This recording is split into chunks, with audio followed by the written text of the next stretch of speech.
আসসালামু আলাইকুম দর্শক, শুভেচ্ছা নিন। আপনাদের সবাইকে স্বাগত জানাচ্ছি আমি কনক সারোয়ার আজকের অনুষ্ঠানে। দর্শক, শিরোনাম দেখে বুঝতে পারছেন চলমান যে রাজনৈতিক পরিস্থিতি, সেই পরিস্থিতি নিয়ে আমরা কথা বলবো। আমরা যে ফেসবুকে একটা কথা বলি না, যে কি একটা বস্তার মধ্যে দিয়ে দেশ যাচ্ছে। এত রকমের মানে ইস্যু, এত রকমের বিষয়। আজকে যে শিরোনাম বিএনপির আস্থা নেই ডক্টর ইউনূস সরকারে, এটির পাশাপাশি ধরেন উপদেষ্টা পরিষদের এই অন্তর্বর্তীকালীন সরকারের প্রায় 10 মাস, এই 10 মাসে সিদ্ধান্তহীনতা এবং অদক্ষতার ছাপ কিন্তু চারিদিকে, সবখানে একটা তালগোল বিভ্রান্তিকর অবস্থা। তো এই সব পরিস্থিতি, সার্বিক পরিস্থিতি নিয়ে আমরা কথা বলবো আজকে। আমাদের অতিথি আপনাদের অত্যন্ত প্রিয় মানুষ, মজলুম সাংবাদিক সম্পাদক ডক্টর মাহমুদুর রহমান, যিনি বিনিয়োগ বোর্ডের চেয়ারম্যান ছিলেন, তিনি সাবেক জ্বালানি উপদেষ্টা। মাহমুদ ভাই, আপনাকে স্বাগত জানাচ্ছি আজকের অনুষ্ঠানে। ধন্যবাদ কনক। কনক এবং দর্শক শ্রোতা, আসসালামু আলাইকুম। ওয়ালাইকুম আসসালাম মাহমুদ ভাই। তো মাহমুদ ভাই, এই যে কি একটা অবস্থা, মানে কিভাবে দেখতেছেন আপনি? ধরেন আমরা কিন্তু বেশ কিছু বিষয় দেখছি। সর্বশেষ গত দুদিন আগে বিএনপির যেই তারুণ্যের যে সমাবেশ, সেখানে আমরা দেখলাম যে সরাসরি ডিসেম্বরের মধ্যে নির্বাচনের একটি অনেক আলটিমেটামের মধ্যে দেওয়া হয়েছে। বিএনপির এখন নতুন স্লোগান হচ্ছে remember interim, remember election in December. তো ডক্টর ইউনূস আবার জাপানে বলেছেন জুনের মধ্যে নির্বাচন হবে। তিনি আবার বলছেন যে একটি দল শুধু নির্বাচন চাই ডিসেম্বরে। এরকম একটা নানা রকমের টানা পড়েন দেখছি সেনা প্রশাসনের সাথে, সিভিল প্রশাসনের সাথে, সরকারের সাথে। বারবার বলা সত্ত্বেও উপদেষ্টা পরিষদে কোনো পরিবর্তন নাই। তো সব মিলিয়ে বিষয়টা আপনি কিভাবে দেখছেন? এখন আমি যদি এই যে নির্বাচন বা সংস্কার নিয়ে আমি যদি একটু বলি, বিএনপি বলতে যাচ্ছে সংস্কার একটি চলমান প্রক্রিয়া, ন্যূনতম সংস্কার করে নির্বাচন দেওয়া হোক। এখন ন্যূনতম সংস্কার বলতে এটার আসলে এরিয়া কি, এটা বলা মুশকিল। মানে এটা আমাদের কাছে স্পষ্ট না। হোয়াট ইজ ন্যূনতম সংস্কার, আমার কাছে স্পষ্ট না অন্তত। আবার ডক্টর ইউনূস বলছেন অল্প সংস্কার চাইলে ডিসেম্বর, বেশি সংস্কার চাইলে জুন। অর্থাৎ অল্প সংস্কার কোনটা আর বেশি সংস্কার কোনটা? অর্থাৎ সব মিলিয়ে আপনি কি মনে করতেছেন সে বর্তমান পরিস্থিতিটা? আপনার কাছ থেকে শুনি। আর আজকে দর্শক, আমরা আজকে যে শিরোনাম দিয়েছি বা যা কিছু, এই যে মাহমুদ ভাইয়ের গত 2 সপ্তাহের যে এডিটোরিয়াল, তার আলোকে আসলে আমরা তার কাছ থেকে একটু জানার জন্যই এই আজকের অনুষ্ঠানের আয়োজন। মাহমুদ ভাই। জি, বেশ লম্বা ভূমিকা দিলেন আপনি, প্রশ্ন অনেকগুলো। আমি এক কথায় যেটা বলতে চাই প্রথমেই, যে খুবই দুর্ভাগ্যজনক পরিস্থিতি। এরকমটা আমরা আশা করি নাই 10 মাসের মধ্যে। জুলাই বিপ্লবের পরে যে ঐক্য আমরা দেখেছিলাম ফ্যাসিবাদ বিরোধী ক্যাম্পে, সেই ঐক্য বিনষ্ট হয়ে গেছে। এটা দেশের জন্য খুবই অশনি সংকেত। এবং আপনি যে সংস্কারের কথা বললেন, আমার নিজস্ব একটা ব্যাখ্যা ছিল, ঠিক ব্যাখ্যা বলবো না, প্রত্যাশা ছিল যে 1 নম্বর সংস্কারে সবাই যেটা একমত হওয়ার কথা ছিল, যেটা 10 মাসে এখন পর্যন্ত একমত হতে পারি নাই আমরা, বা রাজনীতিবিদ এবং সরকার তারা একমত হন নাই, ব্যর্থ হয়েছেন। সেটা হলো যে আবার যেন কোনোদিন শেখ হাসিনার মতো কোনো ফ্যাসিস্ট শাসক বাংলাদেশে আবার আসতে না পারে রাষ্ট্র ক্ষমতায়, কিংবা রাষ্ট্র ক্ষমতায় এসে ফ্যাসিস্ট হয়ে উঠতে না পারে। এই সংস্কারটি অত্যন্ত গুরুত্বপূর্ণ ছিল। কিন্তু 10 মাস পরে এসেও আমরা এই মূল সংস্কারটির কোনো রোডম্যাপ এখন পর্যন্ত দেখতে পারি নাই। আমরা যদি একটু পিছনে ফিরে যাই, 1996 থেকে 2001, সেই সময়টা থেকে শেখ হাসিনার যে শাসন, এবং 2009 থেকে 2024 তার পলায়ন পর্যন্ত যে শাসন, এই দুটোর মধ্যে যদি আমরা পার্থক্য করি, তাহলে দেখব যে শেখ হাসিনা ফ্যাসিস্ট হয়ে উঠেছেন 2009 থেকে 2024-এর মধ্যে। এবং আপনি যদি সেই সময় তার বডি ল্যাঙ্গুয়েজ খেয়াল করেন, তার বক্তৃতা দেওয়ার ভঙ্গি, এবং এই গত 15 বছর, তাহলে একটা বিরাট পার্থক্য দেখতে পাবেন। মনে হলো যেন যে এই 15 বছরের মধ্যে শেখ হাসিনা একটা দানব হয়ে উঠেছিলেন। তো এই যে সিস্টেম, যে সিস্টেমে শেখ হাসিনাকে দানব হয়ে উঠতে সহযোগিতা করেছিল, আমরা তো সেই সিস্টেমের পরিবর্তন চেয়েছিলাম। আমরা চেয়েছিলাম যে আর কোন শাসক যেন রাষ্ট্র ক্ষমতায় এসে শেখ হাসিনার মতো দানব হয়ে উঠতে না পারে। তাহলে আমি কম বেশি বুঝি না, কিন্তু এই সংস্কারটি একেবারে বাধ্যতামূলক ছিল। আরেকটি সংস্কার বাধ্যতামূলক ছিল, সেটা হচ্ছে জুডিশিয়ারির সংস্কার। কারণ আপনি যাই বলেন, বাংলাদেশের যে পরিস্থিতি 16 বছরে হয়েছিল, তার জন্য যদি শেখ হাসিনার বাইরে এক্সটার্নাল ভারতের বাইরে আমি যদি কাউকে দায় দিতে চাই, তাহলে আমি 1 নম্বরে জুডিশিয়ারিকে দায় দেব। এই জুডিশিয়ারির কারণেই শেখ হাসিনা দানব হয়ে উঠতে পেরেছিলেন, এবং এই জুডিশিয়ারির কারণেই আপনার নিশ্চয়ই মনে আছে যে বেআইনি ভাবে তত্ত্বাবধায়ক সরকার প্রথা বাতিল করে দেওয়া হয়েছিল, বেআইনি ভাবে নানা রকম বিধিনিষেধ আরোপ করা হয়েছিল ভিন্ন মতের উপরে। এমনকি এমন একটা অবস্থা ছিল যে তারেক রহমানের বক্তৃতা প্রচার করা যাবে না। আপনি নিজে জেলে গেছিলেন, যে কারণে এখন হয়তো বিএনপি ভুলে গেছে। বিএনপি আবার উপকার বেশ তাড়াতাড়ি ভুলে যায়, যে আপনি জেলে গেছিলেন কিন্তু তারেক রহমানের লাইভ বক্তৃতা প্রচার করার জন্য। এটা আমি একটু মনে করিয়ে দিলাম দর্শকদের। আপনি হয়তো নিজেরটা বলতে একটু কুণ্ঠিত হবেন, লজ্জাবোধ করবেন, এই জন্য আপনারটা আমি বলে দিলাম যে আপনি কেন জেলে গিয়েছিলেন। আজকে আমি দেখতে পাই যে বিএনপি আপনাকে ট্রোল করে, বিএনপি আপনাকে নিয়ে নানা রকম কথা বলে, অথচ এই বিএনপির যিনি প্রধান নেতা, তার বক্তৃতার কারণে আপনাকে জেলে যেতে হয়েছিল, আপনার পরিবার লাঞ্ছিত হয়েছিল, আপনার বোনকে ধরে নিয়ে কি রকম অত্যাচার করা হয়েছিল, আপনারা সপরিবারে দেশ ছাড়তে বাধ্য হয়েছেন। এগুলো বিএনপির নেতারা জানেন কিনা, জানলেও স্বীকার করতে চান না বর্তমানে মনে হচ্ছে। তো আমরা চাই নাই যে আবার এরকম শেখ হাসিনা তৈরি হবে বাংলাদেশে, যে কনক সরোয়ারের বোনকে জেলে ধরে নিয়ে যাবে। এরকম পরিস্থিতি যেন না হয়। তাহলে এটা না হতে গেলে বিচার বিভাগ অত্যন্ত গুরুত্বপূর্ণ। তো সেখানে আমরা সংস্কার চেয়েছিলাম। আমার কাছে যেটা মনে হয় সেটা হলো যে যেটা সবচেয়ে বড় ভুল হয়েছে ডক্টর ইউনূস এবং তার উপদেষ্টা মণ্ডলীর বা তার পরামর্শকদের, যে তারা সংস্কারগুলোর একটা প্রায়োরিটি ঠিক করতে পারেন নাই। এই প্রায়োরিটি ঠিক না করতে পারাটা এই সরকারের সবচেয়ে বড় ব্যর্থতা বলে আমি মনে করি। আর এই কারণে এটা একটা কারণ। আর অপরদিকে আমরা যদি বিএনপির দিকে তাকাই, তাহলে দেখব যে বিএনপি এখন যে ভাষায় কথা বলছে ডক্টর ইউনূস সম্পর্কে, সেই ভাষার সাথে হাসিনার ভাষার কিন্তু খুব একটা পার্থক্য নাই। তো এই ধরনের ভাষা তারা ব্যবহার করছে। তারা বলতে চাচ্ছে বর্তমান সরকারের সাথে নাকি শেখ হাসিনার সরকারের তুলনা চলে। আমি মনে করি এটা বিএনপির পক্ষ থেকে এক ধরনের অকৃতজ্ঞতা। কারণ শেখ হাসিনার সরকারের সময় হলে, আমি আমার কথা বলি, বিএনপিটা আমি বাদই দেই, কৃতজ্ঞতা যার যার ব্যাপার, আমি বাংলাদেশে আসতে পারতাম না। আমি আমার এই একেবারেই বয়োবৃদ্ধা মায়ের পাশে থাকতে পারতাম না। আমার মা এখন শয্যাশায়ী, কখনো তিনি আমাকে চিনতে পারেন, কখনো চিনতে পারেন না, এরকম অবস্থায় আছেন, এই বয়সে যা হয়। তো এই সময় যে আমি তার পাশে থাকতে পারছি, এটা আমি পারতাম না এই জুলাই বিপ্লব না হলে। আমি আমার দেশ আবার চালু করতে পারতাম না। আমার দেশের এতগুলো সাংবাদিক আবার চাকরি ফিরে পেতেন না, এবং তারা যে আনন্দের সাথে এখন আবার সাংবাদিকতায় ফিরে আসতে পেরেছেন, সেই আনন্দ আপনি বাংলাদেশে আসলে দেখতে পেতেন আর কি। তাদের চোখে মুখে সর্বক্ষণ আনন্দ যে তারা আবার পত্রিকায় কাজ করতে পারছেন।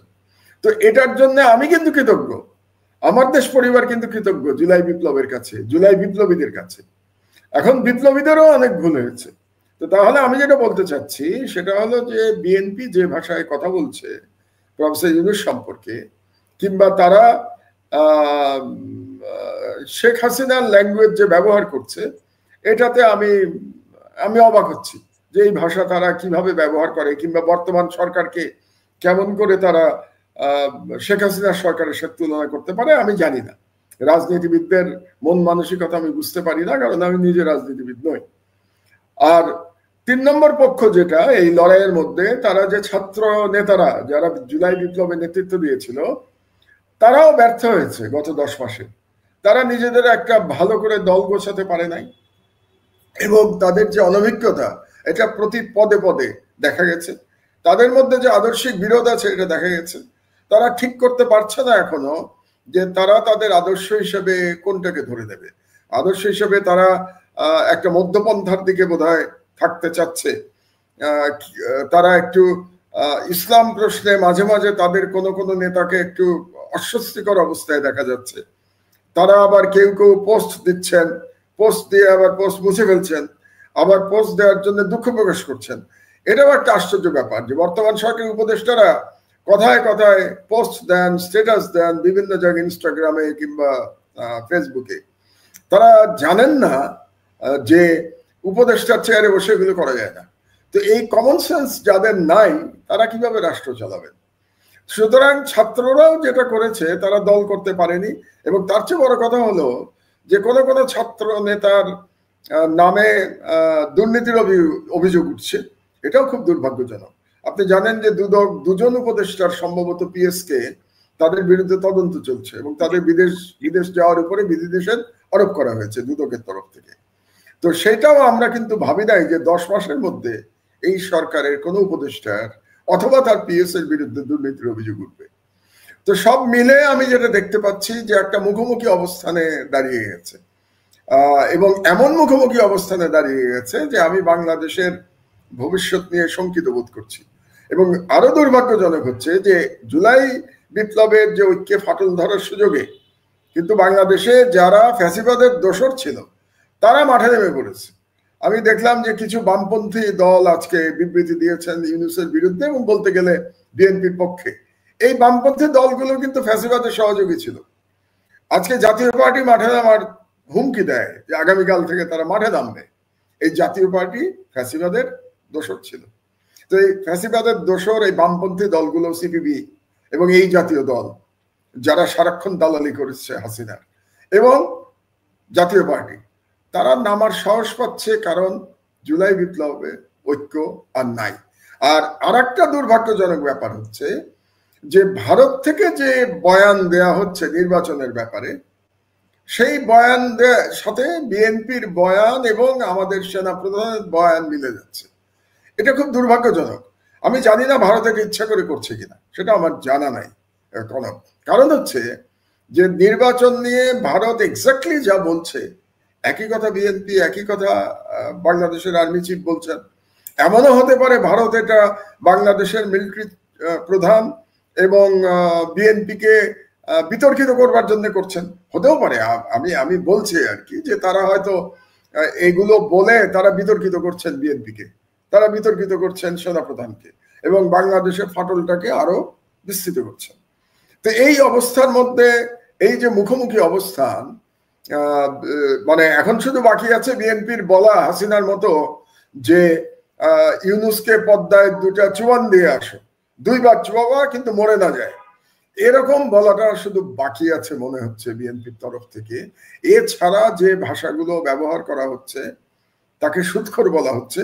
আপনার মনে আছে নিশ্চয়ই যে শেখ হাসিনা তাকে সুৎখর বলে গাল দিতেন, এবং মোটামুটি বয়ান খুব কাছাকাছি চলে গেছে আওয়ামী লীগ এবং বিএনপি।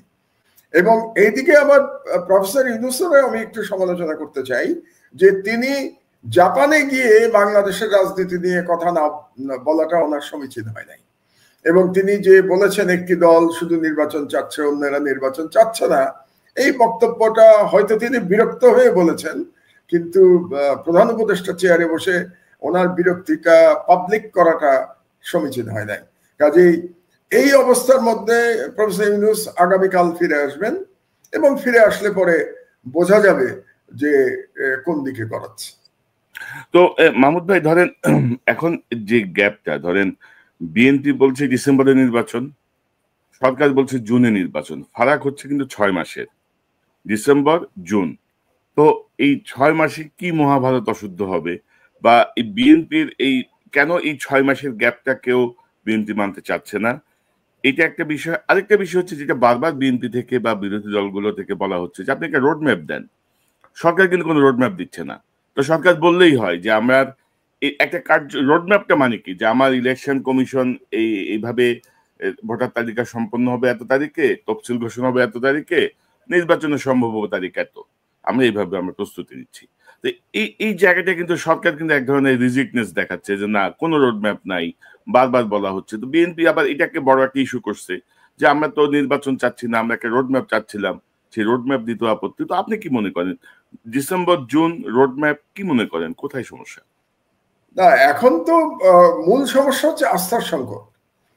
বিএনপি এবং প্রফেসর ইউনূস মনে হচ্ছে একজন আরেকজনকে বিশ্বাস করতে পারছেন না।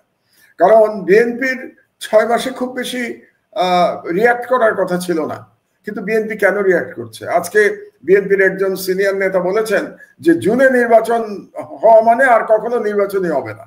তো এই ধরনের কথা উনি কেন বললেন? তার মানে উনি যেটা বলতে চাচ্ছেন যে জুন পর্যন্ত নিতে পারলে ডক্টর ইউনূস আর নির্বাচন দেবেন না।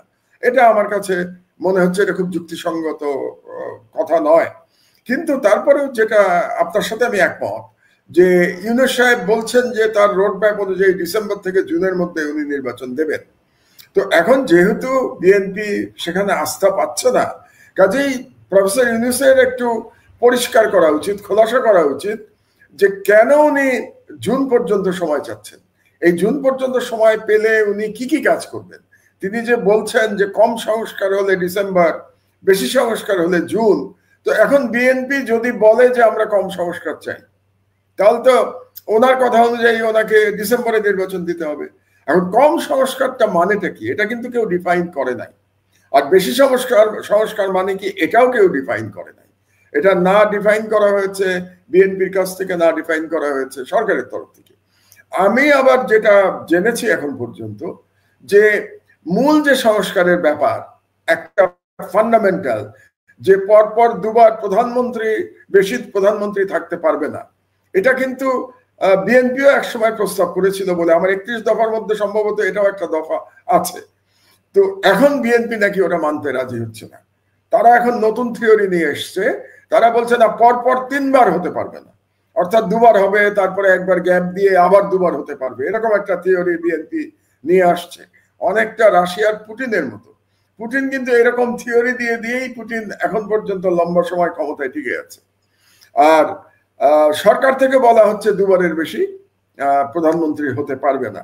আমার ব্যক্তিগত ধারণা বাংলাদেশের অধিকাংশ জনগণ এটার পক্ষে থাকবেন যে 2 বারের বেশি প্রধানমন্ত্রী কেউ হতে পারবেন না। কারণ পরপর 3 বার প্রধানমন্ত্রী থেকে শেখ হাসিনা বাংলাদেশকে কোথায় নিয়ে গেছেন এটা আমরা দেখতে পেয়েছি। কাজেই ওই যে সিঁদুরে মেঘ দেখলেই ভয় পায় ঘর পোড়া গরু, এটা কথা আছে না?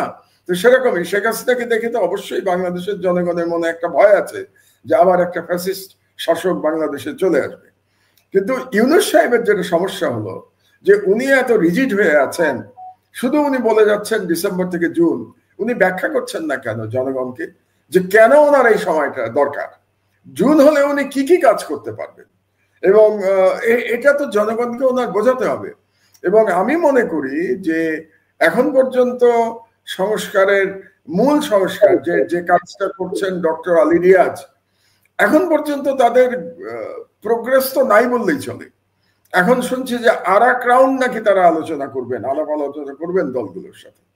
তো সে এখন কবে আলাপ আলোচনা, এটা কত রাউন্ড হবে, এটা কি অনাদি অনন্তকাল চলবে, এটা কি ওপেন এন্ডেড, নাকি এটার একটা টাইম ফ্রেম আছে যে এর মধ্যে তারা আলাপ আলোচনা করে তারা একটা ঐক্যমতে পৌঁছাবেন? আর একটা প্রশ্ন আমার মাথায় আসে, যদি কোনো ঐক্যমত না হয় তাহলে কি হবে? যদি বিএনপি বলে যে না আমরা 2 বারের প্রধানমন্ত্রীতে আমরা রাজি না, তো আপনি বিএনপিকে ইগনোর করে কিভাবে সংস্কার করবেন? যদিও প্রফেসর ইউনূস জাপানে বলেছেন যে মাত্র একটি দল চাচ্ছে যে নির্বাচন ডিসেম্বরে হোক, কিন্তু সেই একটি দলটা কিন্তু বাংলাদেশের সব থেকে পাওয়ারফুল দল, বর্তমানে সব থেকে বড় দল। তো আপনি সব থেকে বড় দলকে ইগনোর করেও তো আগাতে পারবেন না, আপনি কাজ করতে পারবেন না। আবার এদিকেও প্রশ্ন আছে, যেমন বিএনপি থেকে বলা হয়েছিল, ও একজন নেতা বলেছিল যে আমরা চাই না প্রফেসর ইউনূস পদত্যাগ করুন, কিন্তু তিনি পদত্যাগ করলে জাতি বিকল্প বেছে নেবে, তার মানে পদত্যাগে তার আপত্তি নাই।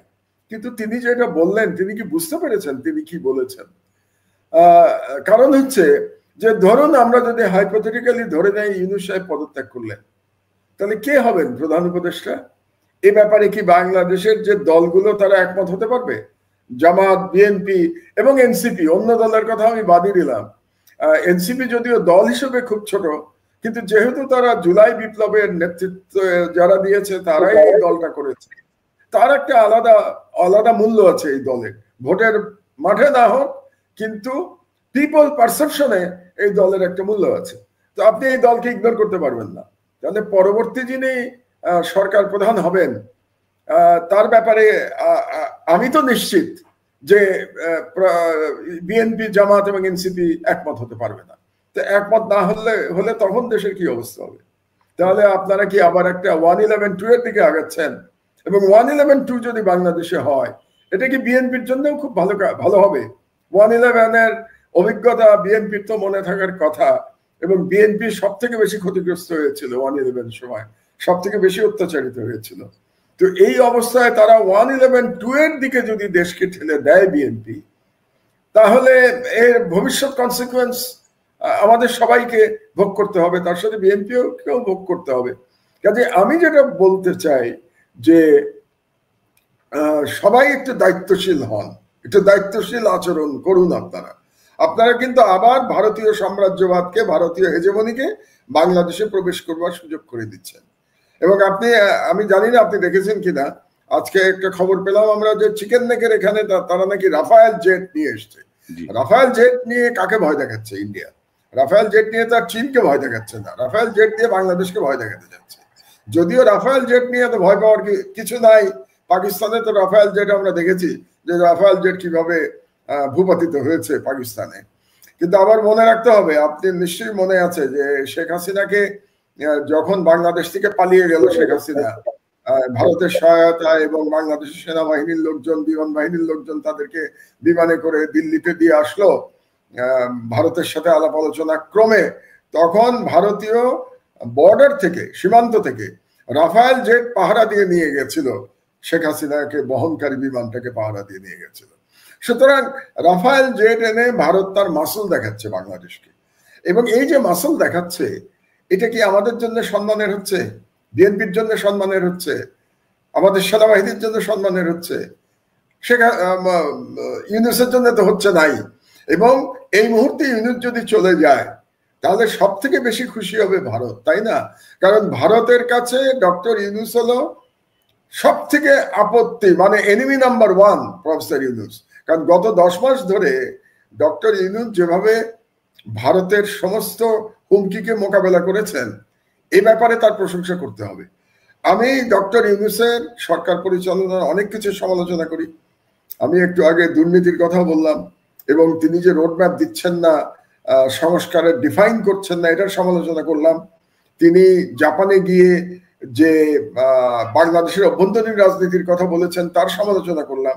কিন্তু তার সঙ্গে আমি একটা প্রশংসা করতে চাই।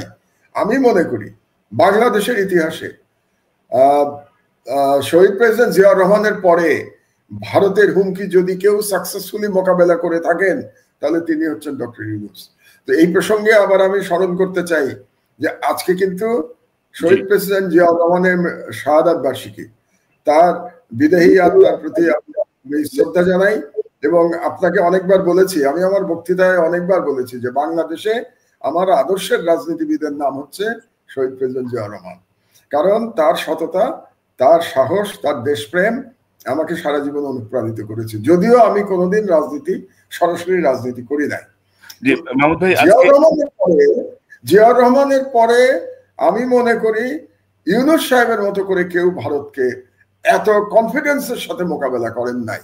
এবং আমি আমার বিবেচনায় এই গত 10 মাসে আসলে ইউনুস কি বলে, কূটনৈতিক ভাবে বা ইন্টারন্যাশনাল এরেনাতে ভারতকে পরাজিত করেছেন।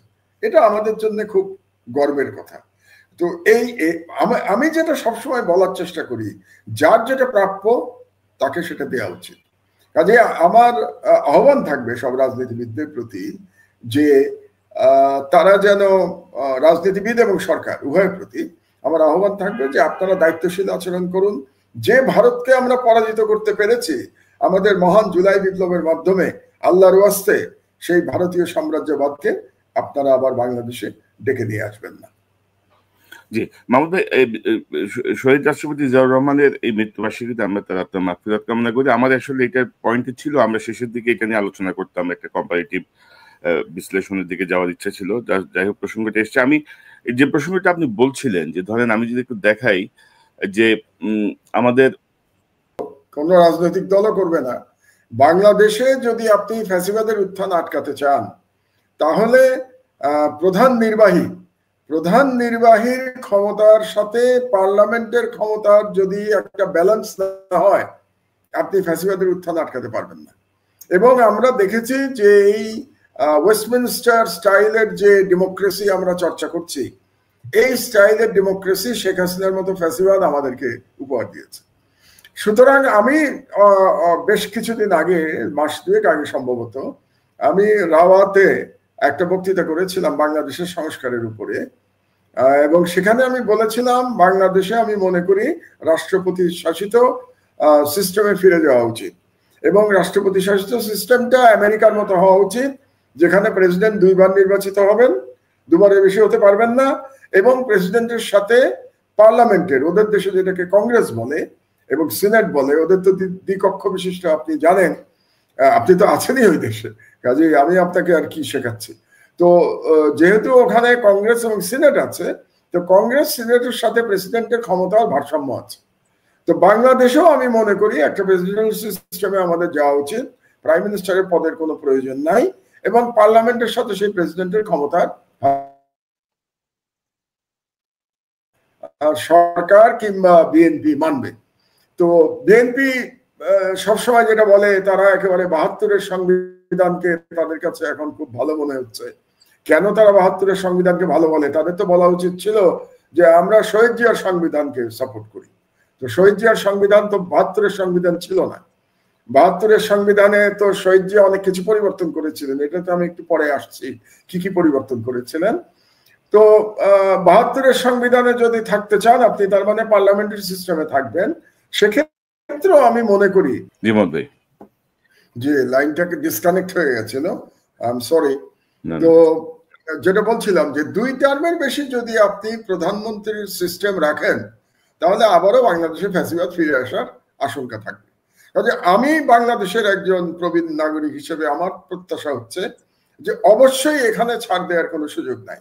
2 টার্মের বেশি বাংলাদেশে প্রধানমন্ত্রী থাকতে পারবে না। মিনিমাম এটাতে ঐক্যমত হতে হবে। আর এটাতে যদি ঐক্যমত না হয়, তাহলে নির্বাচন যতই করেন না কেন অন্য কোনো সংস্কারের কোনো ভ্যালু আমার কাছে নাই। আর যদি আরো এখানে প্রশ্ন আছে যে ঠিক আছে, বিএনপি এখন মানলো, মেনে তারপরে সে ক্ষমতায় গিয়ে এই সংস্কার প্রস্তাব ছুঁড়ে ফেলে দিল, তখন আপনি কি করবেন? কিভাবে আটকাবেন সেটাকে? কারণ আমরা তো ধরে নিচ্ছি যে আগামী নির্বাচনে বিএনপি জয়লাভ করবে, এখন পর্যন্ত তাই মনে হচ্ছে, কোনো অল্টারনেটিভ তো আমার চোখে পড়ছে না। যে বিএনপি জয়লাভ করার কথা, তো বিএনপি জয়লাভ করে তারা যদি সিনসিয়ার না থাকে সংস্কারের উপরে, কোন নেতা কিন্তু বিএনপির বলেছেন যে এই সমস্ত সংস্কার আমরা মানব না, এরকম বক্তব্য আমরা শুনেছি।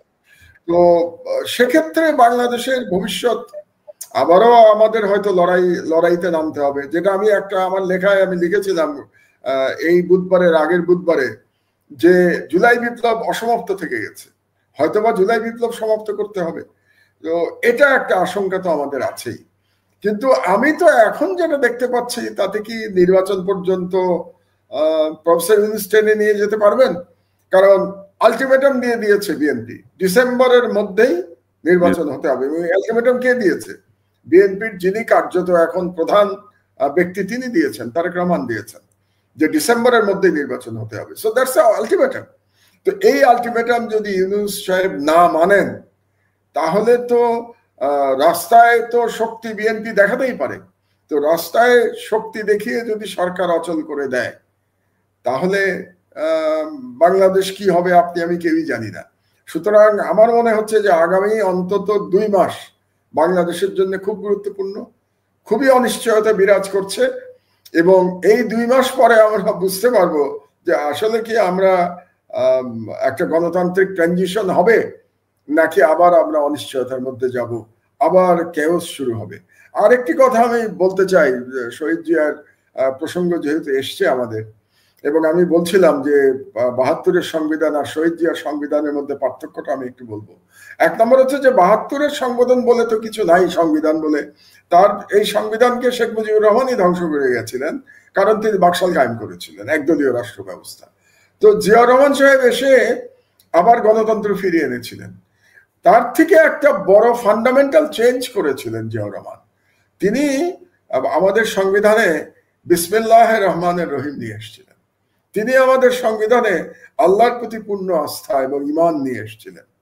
এবং তিনি আরেকটি পরিবর্তন করেছিলেন, সংবিধানে তিনি লিখেছিলেন যে মুসলিম উম্মার সাথে সম্পর্ক উন্নত করাটা হবে আমাদের সংবিধানের ওয়ান অফ দ্য মানে যেটাকে বলি আমরা নীতি, ওয়ান অফ দ্য ক্লজ ছিল এটা আমাদের নীতি। তাহলে এই যে বাংলাদেশে সংখ্যাগরিষ্ঠ জনগোষ্ঠী 90% জনগোষ্ঠীর যে ধর্মীয় চিন্তা চেতনা ঐতিহ্য, এটাকে তিনি ফিরিয়ে নিয়ে এসেছিলেন তার সংবিধানে জিয়াউর রহমান সাহেব। তো এখন আমার কাছে খুব অবাক লাগে যখন আমি দেখতে পাই বিএনপির কোনো নেতার বক্তব্যের মধ্যে আমি শেখ হাসিনার বয়ানের রিপিটেশন দেখতে পাই, এবং সেই বয়ানটা কি যে বাংলাদেশে এক ধরনের সেকুলার কথাবার্তা দেখতে পাই তারা বলেন, এবং ইন্ডিয়ান বয়ানের সাথে মিলে যায় বিএনপির কোনো নেতার বয়ান। তারা বাংলাদেশে আবার মৌলবাদের জুজুর কথা বলেন, বাংলাদেশে জঙ্গিবাদের কথা বলেন। তার মানেটা হলো যে ইয়ের সময় মানে আওয়ামী লীগের সময় 16 বছরে যে ইসলাম বিদ্বেষের যে একটা পটভূমি ছিল এবং লড়াইটা ছিল মুসলমানদের বিরুদ্ধে, ভারতীয় যে লড়াইটা চাপিয়ে দিয়েছিল, দুর্ভাগ্যজনকভাবে যেই দল জিয়াউর রহমান সাহেব সৃষ্টি করেছিলেন, যেই দলের যিনি আমাদের সংবিধানে বিসমিল্লাহির রহমানির রহিম নিয়ে এসেছিলেন, সেই দল আজকে ভারতীয় ইসলাম বিদ্বেষী বয়ানের কথা বলছে। তো এটা একটা, আমি মনে করি এটা একটা মেরুকরণ হচ্ছে, নতুন ধরনের মেরুকরণের দিকে আমরা বোধহয় যাচ্ছি, এবং এই মেরুকরণ আমরা মিডিয়াতেও দেখতে পাচ্ছি, মানে বিএনপি সমর্থক মিডিয়াতেও আমরা এই ধরনের মেরুকরণ দেখতে পাচ্ছি। এখন মাহমুদ ভাই, যে ধরেন আমরা এই সরকার গঠন হওয়ার পর থেকে আমরা তো বলবো যে আপনি সহ আমরা আলোচনা করেছি যে উপদেষ্টা পরিষদে যাদেরকে নেওয়া হয়েছে তাদের ব্যাপারে আমাদের পর্যবেক্ষণ ছিল প্রথম থেকেই, এবং এখন ক্রমশ যত দিন যাচ্ছে আমাদের পর্যবেক্ষণগুলোই কিন্তু যে সত্য পর্যবেক্ষণ ছিল বা আমাদের যে উপলব্ধিটা বক্তব্যগুলো যে ঠিক ছিল সেটি ক্রমশ প্রমাণিত হচ্ছে।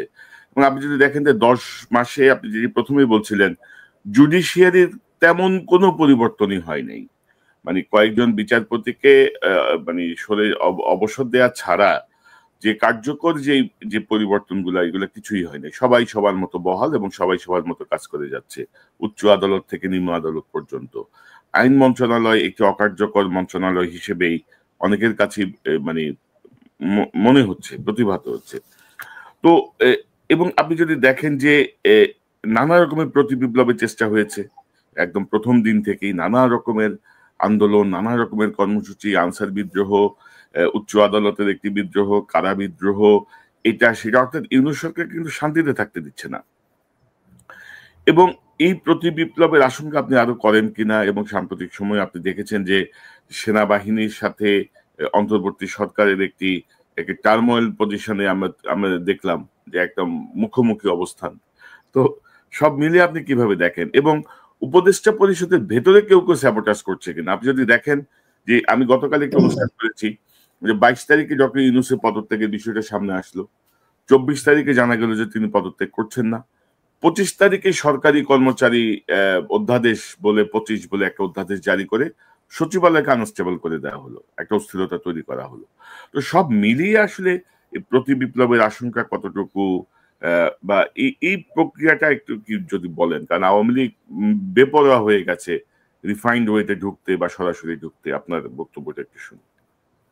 না, আমি প্রথমে আসি উপদেষ্টা পরিষদ নিয়ে। আমি উপদেষ্টাদের ব্যক্তিগতভাবে কাউকে আমি সমালোচনা করতে চাই না, কিন্তু একটা জিনিস আপনার বলা দরকার যে প্রফেসর ইউনূস যাদেরকে উপদেষ্টা বানিয়েছেন আপনি দেখবেন যে তারা সবাই প্রায় তার পরিচিত। তার মানে প্রফেসর ইউনূসের হ্যান্ডপিক ব্যক্তিরাই কিন্তু উপদেষ্টা হয়েছে, প্রথমটা বাদ দিলে। প্রথমে তো প্রফেসর ইউনূস হয়তো তখন জানতেন না, মানে 8 তারিখে যারা যারা উপদেষ্টা হয়েছে, কিন্তু পরবর্তীতে যে সমস্ত উপদেষ্টা হয়েছে সবই তো প্রফেসর ইউনূস নিজে হ্যান্ডপিক করেছেন। এটাই আমাদের ধরে নিতে হবে। শুধু উপদেষ্টা কেন, উপদেষ্টা তো সেমি উপদেষ্টা, নানা রকম লোকজন এসছে এই সরকারে, এবং তাদেরকে প্রফেসর ইউনূসই নিয়ে এসছে।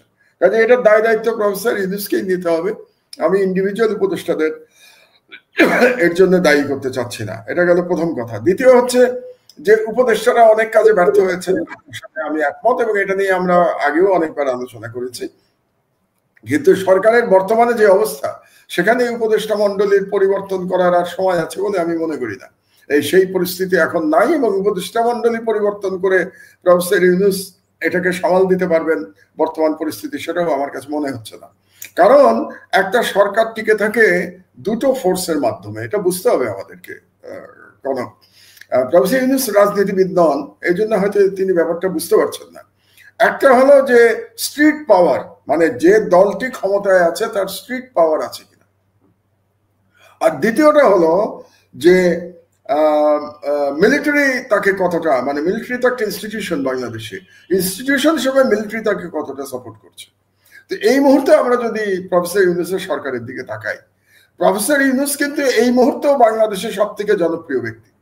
আমি আপনাকে নিশ্চিতভাবে বলে দিতে পারি, যদি প্রেসিডেন্সিয়াল ইলেকশন হয় এবং প্রফেসর ইউনূস যদি ইলেকশনে দাঁড়ান, আমি মোটামুটি নিশ্চিত যে তিনি ইলেকশনে জিতবেন। এটা ব্যক্তি ইউনূস, কিন্তু ইউনূস সাহেবের সরকার তো জনপ্রিয় না, তিনি ব্যক্তি হিসেবে জনপ্রিয়। এটা গেল একটা। আর দ্বিতীয় হচ্ছে যে প্রফেসর ইউনূসের কোনো স্ট্রিট পাওয়ার নাই। স্ট্রিট পাওয়ার বিএনপির হাতে, স্ট্রিট পাওয়ার জামাতের হাতে। আর উনি যেটা আশা করেছিলেন যে ছাত্রদের হাতে স্ট্রিট পাওয়ার থাকবে, সেটা এখন আর নাই। এই 10 মাসে ক্ষয়িষ্ণু হয়ে গেছে ছাত্ররা, বিভিন্ন কারণে হয়েছে। এটা নিয়ে আমি ডিটেলস আলোচনা করতে চাচ্ছি না, আমাদের শো অনেক লম্বা হয়ে যাবে এটা নিয়ে আলোচনা করতে। বাট বাস্তবতা হলো ছাত্রদের হাতে এখন আর কোনো স্ট্রিট পাওয়ার নাই। জামাতের আছে, বাট প্রধানত বিএনপির আছে। আর কার আছে? আওয়ামী লীগের আছে, যে আওয়ামী লীগ এখন পালিয়ে আছে। তো এখন যদি বিএনপি মাঠে নামে প্রফেসর ইউনূসের বিরুদ্ধে, তাহলে বিএনপির সাথে কিন্তু আওয়ামী লীগের নেতাকর্মীরাও মাঠে নেমে যাবে, এটা সম্পর্কে আপনি নিশ্চিন্ত থাকেন। এমনকি ভারত থেকে নির্দেশ চলে আসবে আওয়ামী লীগের প্রতি যে তোমরা ইউনূস বিরোধী আন্দোলনে মাঠে নাও। তার মানে পুরো স্ট্রিট পাওয়ারটা সরকারের বিরুদ্ধে চলে যাবে, ইউনূস সাহেবের বিরুদ্ধে চলে যাবে। ওদিকে সেনাবাহিনীর সাথেও তার দূরত্ব তৈরি হয়েছে। কি কারণে তৈরি হলো সেটা নিয়ে আমরা সেনা প্রধানের যে লাস্ট বক্তব্য নিয়ে অনেক বিতর্ক তৈরি হয়েছে, এটা নিয়ে হয়তো আমরা আলাদা আলোচনা করতে পারি এরপরে। তো সেনাবাহিনীর সাথে ওনার দূরত্ব তৈরি হয়েছে। তাহলে প্রফেসর ইউনূস সরকার টিকাবেন কি করে?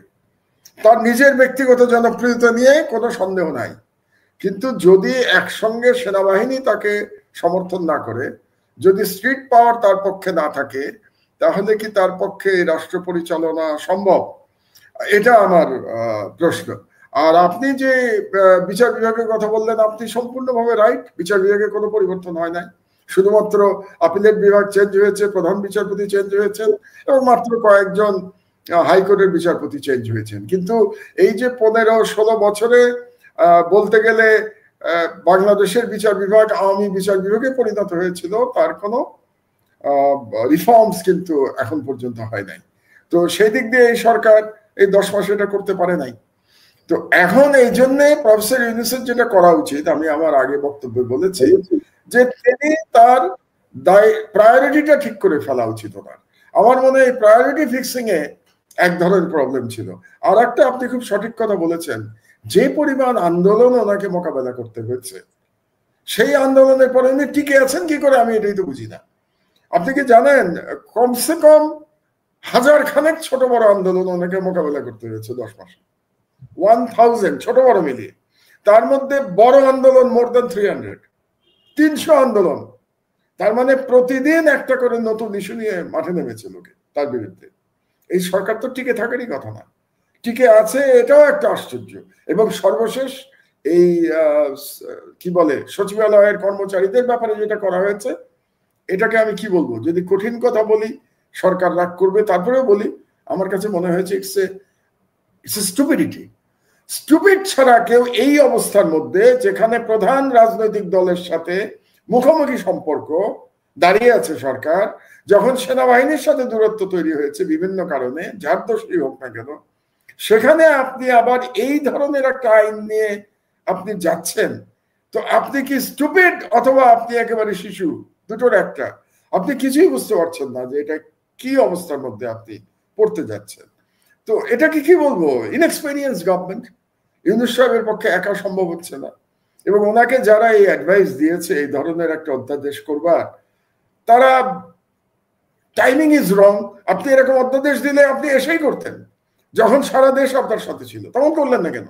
এটা কেন করেছেন আমি বুঝতে পারি উনি কেন করেছেন। কারণ ওনার নিশ্চয়ই ধারণা হয়েছে যে আমলাতন্ত্র ওনাকে সহযোগিতা করছে না, কাজে আমলাতন্ত্রকে উনি লাইনে আনার জন্য এরকম একটা আইন করতে যাচ্ছেন। আপনার তো উচিত ছিল 8 তারিখে ক্ষমতা নিয়েছেন, 9 তারিখে এই ধরনের একটা আইন করে ফেলা। তখন যে জনসমর্থন আপনার ছিল এই আইন করে ফেলতে পারতেন, তখন আন্দোলন কেউ করতে পারতো না। এখন তো 10 মাসে তো ওই যে বলে না পদ্মা নদী দিয়ে তো অনেক পানি গড়িয়ে গেছে, তো আপনি তো এখন এটা নিয়ে করতে গেলে আর একটা আপনি ইস্যু তৈরি করলেন। মাহমুদ ভাই, একই ইস্যু হাসিনার আমলে 42 জন সচিব এখনো বহাল, ওই ব্যাপারে কোনো মাথা ব্যথা নাই। উনি চুক্তিভিত্তিক নিয়োগ দিচ্ছেন সব হাসিনার লোকজন। উনি আসেন হঠাৎ করে অধ্যাদেশ করে একটা বিশৃঙ্খল পরিবেশ তৈরি করার জন্য। তো এখন এই বুঝলে ভালো, না বুঝলে তো কিছু করার নেই আমাদের। আরেকটি ইস্যু যেটি করিডোর ইস্যু, মানে বিএনপির কিন্তু ধরেন রোডম্যাপ এবং করিডোর এই দুটা নিয়ে তাদের মূল আপত্তির জায়গাটা আর কি। তো করিডোরের বিষয়টা তো আসলে এখনো ওইরকম সুনির্দিষ্ট কিছু না, এবং সরকারও ধরেন হঠাৎ করে একবার তহিদ হোসেন বলল যে আমরা নীতিগতভাবে একমত, আবার প্রেস সেক্রেটারি বলল যে না আমরা এখন এই জাতীয় কিছু হয় নাই। তো সব মিলিয়ে আপনি তো এগুলা ব্যাপারে আপনার অবজারভেশনটা কি, মানে করিডোর নিয়ে যে এইটা কে তৈরি করেছে? এই করিডোরের প্রবলেম কে তৈরি করেছে? এই সরকার তৈরি করেছে, সরকার তৈরি করেছে। কারণ এই করিডোর শব্দটা প্রথমে কে ব্যবহার করেছে? Foreign adviser. তিনি এক সংবাদ সম্মেলনে হঠাৎ করে করিডোর শব্দটা ব্যবহার করলেন, এবং পরে দেখা গেল যিনি এখন national security adviser doctor Khalilur Rahman, তিনি বললেন না এরকম কোনো সিদ্ধান্ত হয় নাই। তাহলে একজন উপদেষ্টা বলছেন করিডোরের কথা, আর একজন বলছেন এরকম কোনো সিদ্ধান্ত হয় নাই। প্রেস সেক্রেটারি শফিক সাহেব বলছেন এরকম কোনো সিদ্ধান্ত হয় নাই। তো আপনি ইস্যু তুলে দিচ্ছেন কেন? মানে এই ধরনের আবারও সেই স্টুপিড শব্দটাই তো ব্যবহার করতে হয়, তাই না? সরকারে থেকে এই ধরনের স্টুপিড আচরণ আপনারা কেমন করে করতে পারেন? আর করিডোর নিয়ে বিএনপির যে আপত্তি এখানে, মানে এবং সেনাবাহিনীর যে আপত্তি, এটা নিয়ে আমার আবার একটা বক্তব্য আছে। বক্তব্যটা হচ্ছে এই করিডোর নিয়ে বাংলাদেশে সব থেকে বেশি যদি কেউ প্রতিবাদ করে থাকে সেই ব্যক্তি কিন্তু আমি।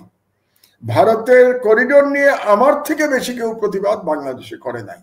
এখন নিজের মুখেই এটা বলতে হচ্ছে, কারণ আমি বলি না বাঙালি মুসলমান সবকিছু ভুলে যায়। এই ভারতকে করিডোর দেওয়ার প্রতিবাদে আমি ঢাকা থেকে 2টো লং মার্চ করেছিলাম। আমি ঢাকা থেকে একটা লং মার্চ করেছিলাম সিলেট পর্যন্ত। এটা অবশ্য করেছিলাম মেইনলি টিপাইমুখ বাঁধের বিরুদ্ধে, এবং ইলিয়াস আমার সাথে ছিল, ইলিয়াস আলী, যাকে পরে গুম করা হয়েছে এবং যা এখন পর্যন্ত আমরা জানি না তিনি কোথায়। তো ইলিয়াস আলীর সাথে আমি লং মার্চ করেছিলাম। আর একটা লং মার্চ আমি করেছিলাম ব্রাহ্মণবাড়িয়ার তিতাস নদী পর্যন্ত। কেন জানেন? ওই সময় তিতাস নদীর মধ্যে আড়াআড়ি বাঁধ দিয়ে নদীকে হত্যা করে নদীর প্রবাহ বন্ধ করে দিয়ে করিডোর দেওয়া হয়েছিল ভারতকে। আমি লং মার্চ করে গেছিলাম সেই সময়, গিয়ে আমি ওই বাঁধের উপরে কোদাল চালিয়েছিলাম। প্রতীকী, আমি কোদাল চালিয়ে গিয়ে অত বড় বাঁধ ভাঙতে পারবো, প্রতীকী। এবং আমার সামনে আমার সাথে সেই সময় ছিলেন যতদূর মনে পড়ে শওকত মাহমুদ ছিলেন সাংবাদিক, আমার সাথে ছিলেন গাজী ভাই ছিলেন, আল্লাহ তাকে বেহেশত নসিব করুক, মরহুম গাজী ভাই, উনি ছিলেন আমার সাথে। এবং আমার সাথে বোধহয় বর্তমানে বিএনপির অত্যন্ত শক্তিশালী বড় সিনিয়র নেতা ডক্টর জাহিদ ছিলেন বোধহয় আমার সাথে। তো আমরা সকলে মিলে লং মার্চ করে গেছিলাম। তো সেই সময় করিডোরের বিরুদ্ধে বিএনপির দল থেকে তো তেমন কোনো প্রতিবাদ উত্থাপিত হয় নাই আমরা যখন প্রতিবাদ করছিলাম, এবং সেনাবাহিনী থেকেও কিন্তু কোনো প্রতিবাদ উত্থাপিত হয় নাই। এই গত 16 বছর ধরে ভারতীয় সাম্রাজ্যবাদের বিরুদ্ধে আমরা সবসময় বলে গেছি। আপনার টকশোতে আমি কতবার বলেছি, কতবার ভারতীয় এই করিডোর নিয়ে আমরা কথা বলেছি। সেই সময় তো আমরা দেখি নাই সেনাবাহিনী থেকে কেউ টু শব্দ করেছেন, কেউ কিছু বলেন নাই। এবং তারা তখন কি বলতেন আপনার নিশ্চয় মনে আছে, 2-1 সেনা অফিসার আমাদের সাথে যোগ দিয়ে বলতেন যে তারা একটা ডিসিপ্লিন ফোর্স, যেহেতু তারা ডিসিপ্লিন ফোর্স এই জন্য সরকারের বিরুদ্ধে তারা কোনো কথা বলতে পারেন না। তো সেটা যদি সত্যি হয়ে থাকে যে সরকার ডিসিপ্লিন ফোর্স, এই যুক্তি যদি আমি মেনে নেই, তো এখন তারা কিভাবে কথা বলেন? এখনো তো তারা ডিসিপ্লিন ফোর্স নাকি? যেমন ধরেন সেনা প্রধানের যে বক্তব্য নিয়ে এত হইচই হলো, মানে প্রথমে তো একটা বক্তব্য তিনি রাওয়াতে দিয়েছিলেন, দ্বিতীয়টা দিলেন তিনি ক্যান্টনমেন্টের ভেতরে। ইট ওয়াজ এ প্রাইভেট মিটিং, তিনি কয়েকজন জেনারেলের সাথে কথা বলেছেন। তো প্রাইভেট মিটিং এর যে বক্তব্য, এটা সোশ্যাল মিডিয়ায় আসলো কিভাবে, এবং সোশ্যাল মিডিয়ায় কিভাবে আসলো? সারসংক্ষেপ মিনিটসের আকারে ছবি তুলে এটাকে পাঠিয়ে দেওয়া হলো সব মিডিয়াতে। কে পাঠালো এটা? সেনাবাহিনীর থেকে পাঠানো হয়েছে, ভিতর থেকে। তো এটাকে উনি আটকালেন না কেন সেনাপ্রধান, যে এটা গেল কি করে? এটা নিয়ে কি এখনো কোনো তদন্ত হয়েছে যে কেমন করে এটা বাইরে গেল? কারণ যেটা যুক্তি দেয়া যেতে পারে যে একজন সেনাপ্রধান তার কলিগদের সাথে তো কথা বলতেই পারেন। যেমন ধরেন আমার দেশ অফিসে আমি আমার কলিগদের সাথে আমি আলাদা মিটিং করতেই পারি, কয়েকজনের সাথে, সিনিয়র জার্নালিস্টদের সাথে আমি করতেই পারি আমার আলাদা মিটিং। কিন্তু যখন আমার মিটিং এর সেই মিনিটস আমি বাইরে পাঠিয়ে দেব, সেখান থেকেই তো আপত্তিটা শুরু। তখন তো ডিসিপ্লিন ব্রেকডাউন হচ্ছে। তো আমার পয়েন্টটা হচ্ছে যে যারা আজকে করিডোর নিয়ে হইচই করছেন, তারা তো এতদিন চুপ ছিলেন। এবং এখন দেখেন, আমাদেরকে বলা হয়েছে সবসময় যে আমরা অতিমাত্রায় ভারত বিদ্বেষী, অতিমাত্রায় ইসলামিস্ট। এটা বলা হতো একসময়, আওয়ামী লীগের বয়ানে বলা হতো। আওয়ামী লীগের যারা মিডিয়ার লোকজন, আওয়ামী লীগের যারা সোশ্যাল মিডিয়ায় কাজ করেন, তারা আমাদেরকে ইসলামিস্ট বলতেন। আমাকে ইসলামিস্ট বলে তারা, যদিও আমার দাড়ি টাড়ি নাই। এটা নিয়ে আবার মৌলভী সাহেবরা আবার রাগ করেন যে আপনি বুড়া হয়ে গেছেন, দাড়ি রাখেন না কেন, দাড়ি রাখেন না আবার ইসলামের কথা বলেন, এই ধরনের কমেন্টও আমি শুনতে পাই। তো যাই হোক, আমি আমার মতো করে লড়াই করি, এক একজন আরেকজন দাড়ি রেখে লড়াই করে, আমি দাড়ি ছাড়াই লড়াই করি। তো আমাদেরকে ইসলামিস্ট বলা হয়েছে সবসময়, এবং ভারত বিদ্বেষী বলা হয়েছে। সব থেকে ইন্টারেস্টিং ব্যাপার হচ্ছে যে আমার এই জীবনে যতদিন ধরে আমি রাজনীতি বুঝতে সক্ষম, ধরেন আর 2 মাস পরে আমার বয়স 72 বছর হবে। তো যদি আমি ধরে নেই যে 12 বছর বয়স থেকে আমি রাজনীতি কিছু কিছু বুঝি, তাহলে 60 বছর। এই 60 বছরের মধ্যে পাকিস্তান আমল গেছে। স্বাধীনতার পর থেকে, মানে 71 সাল থেকে, 71 সালের 16ই ডিসেম্বরের পর থেকে, বিজয় দিবস থেকে আজ পর্যন্ত বাংলাদেশের মানুষের মধ্যে এমন ভারত বিরোধী মনোভাব আমি কখনো দেখি নাই। আমি আপনাকে বলছি, কেন এমন ভারত বিরোধী মনোভাব বাংলাদেশের অধিকাংশ জনগণের মধ্যে আমি আজ পর্যন্ত দেখি নাই স্বাধীনতার পর থেকে। এখন এরকম একটা সময়ে এই যারা ভারতের পক্ষে কথা বলার চেষ্টা করছেন, বা যারা ইচ্ছা করে ভারতপন্থী হিসেবে ট্যাগ নিতে চাচ্ছেন নিজেদের গায়ে, এবং যারা আমাদেরকে আবার ভারত বিদ্বেষী এবং ইসলামিস্ট বলতে চাচ্ছেন, তারা বোধহয় মানুষের পালস বুঝতে পারছেন না, যে মানুষের পালস পরিবর্তন হয়ে গেছে। মানুষের পালসটা বোঝা উচিত। কাজেই এই করিডোর নিয়ে এই যে বিতর্ক তৈরি করা, এটার জন্য সম্পূর্ণভাবে সরকার দায়ী। আবার এই করিডোরের এই বিতর্ক তৈরি করার পরে যারা এটা দিয়ে প্রতিক্রিয়া দেখিয়েছেন, দে আর নট অনেস্ট। অনেস্ট হলে তারা তাদের প্রতিক্রিয়া কনসিস্টেন্সি থাকতো। আমি একটা কথা সবাইকে বলি, বুঝলেন, রাজনীতিতে একটা কনসিস্টেন্সি থাকা উচিত। আমার যারা বক্তব্য শোনেন, আমি খুব বেশি দিন ধরে রাজনৈতিক বক্তব্য দেই না। আমি 11 সময় থেকে রাজনৈতিক বক্তব্য দেওয়া শুরু করেছি, অর্থাৎ 2007 সাল। আজকে 2025 সাল, তার মানে 18 বছর। এই 18 বছরে আমার বক্তব্যে আপনি ইনকনসিস্টেন্ট কোথাও পাবেন না। আমি 18 বছর আগে যে কথা বলেছি ভারত সম্পর্কে, বাংলাদেশের স্বাধীনতা সম্পর্কে, আজও আমি একই কথা বলি। তো আজকে যারা করিডোর নিয়ে চেঁচামেচি করছেন, তারা কি কনসিস্টেন্ট ছিলেন গত 15 বছর? আমার প্রশ্ন তাদের কাছে। যদি কনসিস্টেন্ট না থাকেন, তাহলে আজকে আপনি রাজনৈতিক উদ্দেশ্যে কিংবা আপনি অপরচুনিস্টিক কমেন্ট করছেন করিডোর নিয়ে। তো সুতরাং দুই পক্ষে, প্রথম পক্ষ সরকার স্টুপিড, যে তারা এই করিডোরের ব্যাপারটা নিয়ে একটা ধূম্রজাল তৈরি করেছে, এবং রাজনৈতিক দলের সাথে আলাপ আলোচনা করে নাই এই সম্পর্কে একটা চূড়ান্ত সিদ্ধান্ত নেওয়ার আগে। আর যারা সমালোচনা করছেন, তারা অপরচুনিস্ট, তারা কনসিস্টেন্ট না, তারা রাজনৈতিক উদ্দেশ্যে সমালোচনা করছেন। কাজে এই দুই দলের মধ্যেই আমি অনেস্টির অভাব দেখতে পাচ্ছি। আমরা অনুষ্ঠানের শেষ দিকে দুটি বিষয়তে আমরা অনুষ্ঠান শেষ করতে চাই। একটা হচ্ছে, ধরেন ইতিমধ্যে আপনি যেটি প্রথমেই বলছিলেন যে আমরা যারা ধরেন গত 15 বছর ধরে বা আরো বেশি সময় ধরে নয় সালের পর থেকেই ফ্যাসিবাদ যেন না আসে বা হাসিনার বিভিন্ন কাজের সমালোচনা করে ক্ষতিগ্রস্ত হয়েছে। আমরা যারা মুখর ছিলাম তারা কিন্তু এখন ক্রমশ আবার শত্রু হয়ে যাচ্ছে। যারা আওয়ামী লীগের লোকজন এখন বিএনপি ভাড়া করছে তাদের পক্ষে কথা বলার জন্য, আওয়ামী লীগের ফ্যাসিস্টদের পারপাস যারা সার্ভ করছে তারা এখন অতি বিএনপি হয়ে উঠতেছে এবং আমরা এখন ক্রমাগত আক্রমণের শিকার হচ্ছি, ট্রলের শিকার হচ্ছি, যা ইচ্ছা তা এগুলো করতে থাকুক, অসুবিধা নেই। তো এটাতে কি বিএনপি লাভবান হবে আপনি মনে করেন? মানে আলটিমেটলি কি এভাবে কি বাংলাদেশের মানুষকে কি কনভিন্স করা সম্ভব হবে? মানুষ তো এখন অনেক সচেতন। নতুন ভোটারের না, মানে আমি বদল বলছি যে নতুন ভোটারই তো প্রায় 1 কোটির বেশি, নতুন মানে 7 কোটির বেশি নতুন ভোটার। না 4 কোটি বোধ হয়, 4 কোটি যারা ভোট দেয় নাই আজ পর্যন্ত। 5 কোটিও তাকে বিশাল নাম্বার মাহমুদ ভাই। তো সেই জায়গাটা পাশাপাশি রাজনৈতিক সরকার বনাম অন্তর্বর্তীকালীন সরকার সংস্কারের জন্য মানে অন্তর্বর্তীকালীন সরকারকে মানুষ বিশ্বাস করছে, সে বিশ্বাসটা কতটুকু রাজনৈতিক সরকারের উপর রাখা সম্ভব? বা এই আমি বলি আপনাকে, সে প্রথম কথা হলো যে আওয়ামী লীগকে যারা এতদিন ফ্যাসিবাদ প্রতিষ্ঠা করতে সহযোগিতা করেছে, বাংলাদেশের তথাকথিত লেফট ওরিয়েন্টেড মিডিয়া কিংবা লেফট ওরিয়েন্টেড মিডিয়া পার্সোনালিটিস, এই যে শ্রেণীটা কিংবা একেবারে বাম রাজনীতিবিদ, তারা এখন সম্পূর্ণভাবে বিএনপিকে সমর্থন করছে। কারণটা কি জানেন? কারণ হচ্ছে যে বাংলাদেশের যে বাম রাজনীতি, এটা বাংলাদেশে পরাজিত হয়েছে কেন? কারণ তারা বাংলাদেশের সংখ্যাগরিষ্ঠ মানুষের আশা আকাঙ্ক্ষা ধারণ করতে পারে নাই। তারা অ্যান্টি ইসলামিক, তারা ইসলাম বিদ্বেষ লালন করে। তো আপনি 90% মুসলমানের দেশে ইসলাম বিদ্বেষ লালন করে যদি রাজনীতি করেন, আপনি কিভাবে রাজনীতিতে সাকসেসফুল হবেন? তারা হতে পারে নাই। তাদেরকে টিকিয়ে রেখেছে কে? বাংলাদেশের বামপন্থী মিডিয়া।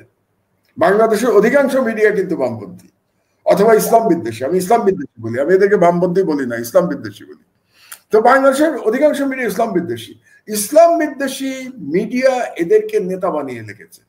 ওই যে একটা আছে না, লার্জার দ্যান লাইফ, এদেরকে প্রত্যেককে লার্জার দ্যান লাইফ একটা প্রতীক তৈরি করেছে। এদের কারো পিছনে 10টা লোক নাই, কিন্তু তারা সবাই বড় বড় নেতা। এবং এই যে গ্রুপটা, এদের টিকে থাকার জন্য একটা বড় গাছের দরকার হয়, বরগাছার মতো। বরগাছা তো আপনি জানেন যে অরিজিনাল গাছ ছাড়া টিকতে পারে না, মাদার ট্রি ছাড়া টিকতে পারে না। এই রাজনীতিবিদরা হচ্ছে বরগাছা শ্রেণীর, তাদের একটা গাছ লাগে। এতদিন এই গাছটা ছিল আওয়ামী লীগ। তা আওয়ামী লীগের পতন হয়েছে, বলতে গেলে আওয়ামী লীগের ফিরে আসার সম্ভাবনা নাই বললেই চলে। আওয়ামী লীগ নামে ফিরে আসার সম্ভাবনা নাই বললেই চলে, অন্তত অদূর ভবিষ্যতে। আমাদের জীবদ্দশায় হয়তো আমরা দেখবো না, আমরা যারা জীবনের শেষ প্রান্তে পৌঁছে গেছি। তো এখন তাদের কাছে সেই গাছ যেটার উপরে তারা সওয়ার হবে, সেটা বিএনপি। এবং আমি তাদেরকে অপরাধ দিচ্ছি না, তো তাদের তো টিকে থাকতে হবে রে ভাই। তো টিকে থাকতে হলে তাদের গাছ লাগবে। তো গাছ কোথায়? তারা কি জামাতের কাছে যাবে? যেতে পারবে না। তারা এনসিপিতে যাবে? যেতে পারে, চেষ্টা করতে পারে এনসিপিতে, কিন্তু মেইনলি তারা যাবে বিএনপিতে। এনসিপিতে কেন যাবে না এখন জানেন? কারণ এনসিপির সরকারে আসার কোনো সম্ভাবনা নাই। এনসিপি এখনো দল হিসেবেই দাঁড়াতে পারে নাই। তো তারা তো ওই গাছ বেছে নেবে না। তারা যে গাছ বেছে নেবে যেটা সরকারে আসবে, এবং কনভেনশনাল উইজডম হলো যে বিএনপি সরকারে আসবে। তো বিএনপি যেহেতু সরকারে আসবে, তারা বিএনপির উপর সওয়ার হয়েছে। এখন বিএনপি কেন তাদেরকে নিল, এটা বিএনপির বিবেচনা। এটা নিয়ে আমি কোনো কথা বলতে চাই না। এটা বিএনপি মনে করেছে, হয়তো এদেরকে বেশি প্রয়োজন তাদের। কেন মনে করেছে এটা বিএনপি নেতৃত্ব ভালো জানে, এই জন্য তারা গ্রহণ করেছে। কিন্তু সবচেয়ে যে ব্যাপারটা আপনি বললেন যে 5 কোটি ভোটার কাকে ভোট দেবে আপনি জানেন না, আপনার সাথে আমি একমত। কিন্তু এখানে আর একটা কথা আছে যে আমরা সত্যিই জানি না। কিন্তু আপনি বলেন অল্টারনেটিভ কোথায়? সুতরাং বিএনপি যদি এখন মনে করে যে আমাকে ভোট না দিয়ে তুমি কোথায় যাবা, তোমার অল্টারনেটিভ কোথায়? জামাত ইজ নট অল্টারনেটিভ। জামাত এখনো বাংলাদেশে অল্টারনেটিভ হয়ে উঠতে পারে নাই। জামাতের কিছু কিছু পকেটে তাদের জনপ্রিয়তা আছে। আমার ব্যক্তিগত ধারণা যে জামাত 30 থেকে 40টা সিট পেতে পারে আগামী নির্বাচনে। যদিও জামাতের নেতারা আমার সাথে যখন কথা হয়, তারা তর্ক করেন যে তাদের ধারণা তারা এর থেকে অনেক বেশি পাবেন। তো আমি তাদেরকে বলেছি যে নির্বাচন হলে দেখা যাবে যে আপনারা কত সিট পান। আমার ব্যক্তিগত হিসাবে 30 থেকে 40 সিট পেতে পারে জামাত। তো এটা যদি জামাতের সমর্থকরা হয়তো শুনে আমার কাছ থেকে এটা তারা রাগ করতে পারেন, এটা আমার নিজের পারসেপশন। সুতরাং জামাতে তো তারা যাবে না, ক্ষমতায় আসবে বিএনপি। তো বিএনপিতে গেছে, যেটা বলছিলাম আমি একটু ওদের খেই হারিয়ে ফেলেছি, যে তাহলে ভোট বিএনপি মনে করতে পারে যে আমি যাই রাজনীতি করি না কেন, ভোট আমাকে না দিয়ে, ধানের শীর্ষে না দিয়ে জনগণ কোথায় যাবে? তো সেখানে বিএনপির যেটা ভুল হতে পারে সেটা হলো যে গ্রামাঞ্চলে তাদের কথাটা কারেক্ট হলেও হতে পারে, গ্রামাঞ্চলে মার্কা দেখে মানুষ ভোট দেয়, তো গ্রামাঞ্চলে মার্কা দেখে ভোট দিলে ধানের শীর্ষেই দেওয়ার কথা। কিন্তু শহরে যেখানে শিক্ষিত মধ্যবিত্ত থাকে, যেখানে ইয়াং স্টুডেন্টরা থাকে, আপনি যে 5 কোটি ভোটারের কথা বললেন তার মধ্যে একটা স্টুডেন্ট একটা বড় গ্রুপ, তারা কোথায় ভোট দেবে এটা আমরা এখনো জানি না। কিন্তু যদি অল্টারনেটিভ না থাকে তখন তারা বলতে পারে হয়তো যে আমি বিএনপিকে দেব না, অল্টারনেটিভ যেই থাকে আমি তাকে ভোট দেব। তখন কোন দলকে ভোট না দিয়ে ব্যক্তিকে ভোট দিতে পারে, যে দুজন ব্যক্তির মধ্যে যাকে আমার পছন্দ আমি তাকে ভোট দেবো।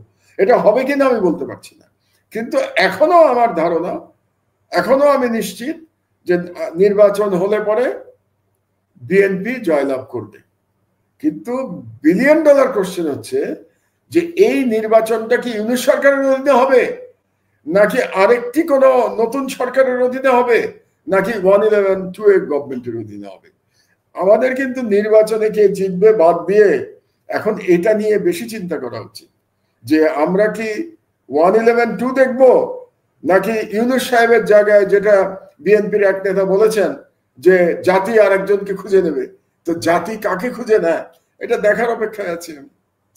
এবং মাহমুদ ভাই, আমরা বামপন্থী ঘরানা রাজনীতিবিদদের কথা বলছি বা বিভিন্ন জায়গার কথা বলছি, গত 10 মাসে মিডিয়ায় যে সংস্কারটা দরকার ছিল তারা কিন্তু খুব সুকৌশলে মাথাচাড়া দিচ্ছে, এবং খুব সুকৌশলে তারা কিন্তু মানুষকে পয়জন দিচ্ছে, কিন্তু স্লো পয়জন করে আস্তে আস্তে কিন্তু তারা অন্য খেলা খেলছে। আপনি বাংলাদেশে আছেন, মিডিয়ার চেঞ্জটাও খুব ইন্টারেস্টিং। মিডিয়াও যদি আমি দেখি, মেইন স্ট্রিম মিডিয়া এবং সোশ্যাল মিডিয়া, সেখানেও কিন্তু আমরা দেখব যে এতদিন যারা আওয়ামী লীগের সমর্থক ছিল তারা কিন্তু এখন বিএনপি কে বেছে নিয়েছে, এবং বিএনপি কে বেছে নেওয়ার কারণটা আপনাদের বুঝতে হবে। বিএনপি কে বেছে নিয়েছে তারা কেন?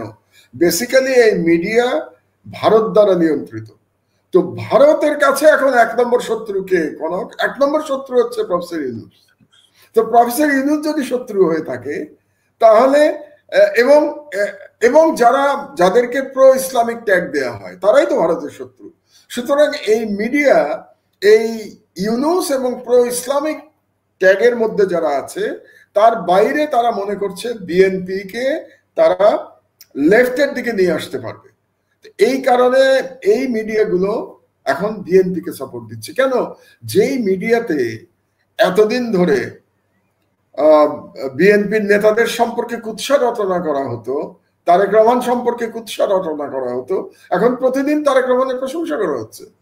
কারণ তারা বুঝতে চাচ্ছে যে আগামী সরকার বিএনপি, কাজে এখন থেকে বিএনপির কাছে আমার লাইন দিতে হবে। আর আমাদের সমস্যা কি জানেন কনক, আপনিও অনেকটা এরকমই আমার মতোই, আমরা স্রোতের বিপরীত দিকে যাই সবসময়। কারণ আমাদের সরকারে কে আসলো এটা আমরা চিন্তা করি না, কারণ আমাদের কোনো ব্যক্তিগত চাহিদা নাই। আপনার আমার, অন্তত আমি শিওর আমরা দুজনের কথা বলতে পারি, আমাদের কোনো ব্যক্তিগত চাহিদা নাই। যেহেতু ব্যক্তিগত চাহিদা নাই, কাজে কে সরকারে আসবে তাকে খুশি করার চিন্তা আমাদের মাথায় আসে না। আমি যেটা মনে করি, যেটা ন্যায্য মনে করি, বাংলাদেশের জনগণের জন্য যেটা ভালো মনে করি, এবং আমার ফেয়ারলি বিশ্লেষণ আমি করে যেটা বলা দরকার আমি সেটাই বলি। সেটা ক্ষমতাবানদের কখনো পছন্দ হয় না, এটা মনে রাখবেন। কোনো ক্ষমতাবানরা কখনো ভিন্ন মত পছন্দ করে না। এখন কেউ কেউ শেখ হাসিনার মতো যদি ফ্যাসিস্ট হয় তাহলে ভিন্ন মতকে মেরে ফেলে, যেমন আমাকে মেরে ফেলার চেষ্টা করেছে, আমার দেশ বন্ধ করে দিয়েছে, আপনাকে জেলে নিয়েছে, আপনার পরিবারকে অত্যাচার করেছে। আর যারা একটু কম স্বৈরাচার হবে বা কম ফ্যাসিস্ট হবে তারা আপনাকে হয়তো এতটা জুলুম করবে না, কিন্তু আপনাকে পছন্দ করবে না। কোন ক্ষমতাবান ভিন্ন মত পছন্দ করে না, এটা আমাদের মনে রাখা উচিত এবং এটা মেনে নেওয়া উচিত। আমি কিন্তু মেনে নেই এটা, যে ক্ষমতাবান কেন ভিন্ন মত পছন্দ করবে। এটা আমিও মেনে নেই, এবং আপনি যেটা বলছিলেন ওইটাই আর কি, কারো কাছে কিছু চাওয়ার তো নাই। বাংলাদেশ এবং দেশের মানুষের জন্য যদি মঙ্গলজনক যেটা, সেই অবস্থানেই আমি থাকবো ইনশাল্লাহ। এবং এর থেকে কিছু করার নাই আর কি। এখন আমরা তো হাসিনার সাথে লড়াই করে শহীদ হইতে হইতে আমরা গাজী হয়ে গেছি, তাই না? আমরা তো চোখ রাজি রাঙানি। হয় নাই। লোকে তো মানতেই চায় না যে আপনি আমি আমরা কোনো ভূমিকা রেখেছি, এটাকে মানতে চায়। এখন যারা ক্ষমতায় আসবেন তারা কি মানতে চান যে আমাদের কোনো ভূমিকা সাধারণ আছে? মানুষ তারা মানতে বিশ্বাস চান। করে, সাধারণ মানুষ এটা মানে, সাধারণ মানুষ এই ভালোবাসাটা আমি শুধু খেতে পারে। একটা কথা বলতে চাই, কনক, আমি নিজেরটা বলি, আপনার আপনার দুঃখ কষ্ট তো আমি জানি কনক, এবং বহুবার আমরা আলোচনা করেছি। বিশেষত আপনার বোন যখন জেলে ছিল তখন আমি সারাক্ষণ চিন্তা করতাম যে একজন মহিলা কিভাবে এই জেলের পরিবেশে থাকতে পারে, এবং বিনা অপরাধে, আপনার অপরাধে আপনার বোনকে এরকম নির্যাতন। তো আমি 2018-র কথা মনে হয় আমার প্রায়, বুঝলেন, কুষ্টিয়াতে যখন আমার উপরে অ্যাটাক হলো। তো 2018 মানে আজ থেকে 7 বছর আগে। জি। তো আজ থেকে 7 বছর আগে আমার বয়স কত ছিল? 65 বছর। তো 65 বছরে আহত হওয়ার পরে আমি কুষ্টিয়াতে কি বলেছিলাম? যে ঠিক আছে, আমার ধর্ম বিশ্বাস এবং আমার দেশের জন্য না হয় আমি জীবনই দিলাম। এটা আমি বলেছিলাম 2018 সালে। এটা তখনকার ওই ভাইরাল হওয়া ভিডিও দেখলেও আপনারা দেখতে পাবেন। তো এখন তো ভাই আরো 7 বছর বয়স বেড়েছে। তো মৃত্যু তো এমনি নর্মাল মৃত্যু তো আরো কাছে চলে এসছে, তাই না? তো 65 বছর বয়সে যদি মরার জন্য প্রস্তুত থাকতে পারি, তো 72-এ তো আরো বেশি প্রস্তুত হয়ে গেছি কনক। কাজেই কে ক্ষমতায় আসলো না আসলো তাতে আমার কিছু যায় আসে না। আমি যেটা বিশ্বাস করি, আমার বিশ্বাসটা আমি বলে যাবো। হ্যাঁ, আমার ভুল হতে পারে, নিশ্চয়ই। আমার সব ব্যাখ্যা কি কারেক্ট? অবশ্যই না, আমি তো মানুষ, আমার ভুল হয়। ভুল হলে আপনি দেখিয়ে দেবেন, এবং সকল ভুল আমি মেনে নেব। ওইটা মানার মতো মানসিকতা আমার আছে। কিন্তু আমার আদর্শ থেকে আমি সরবো না।